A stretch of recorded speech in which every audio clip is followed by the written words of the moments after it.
कानू पटिया जे बेड़े विचों बूटा कानू पटिया जे बेड़े विचों बूटा कि चिड़ियां उदास हो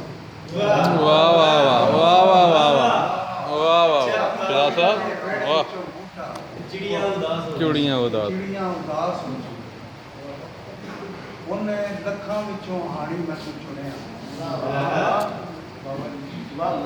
उन्हें लखां विचों हाणी मैनूं चुनिया ਚੁਣਿਆ कि मेरे जे नसीब किस थे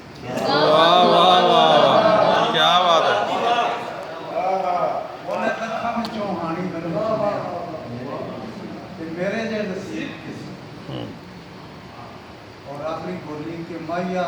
खोल जरा बावां दा वलेवा मैया खोल जरा बावां दा वलेवा मैं सीने उत्ते सिर रखी वाह जी वाह वाह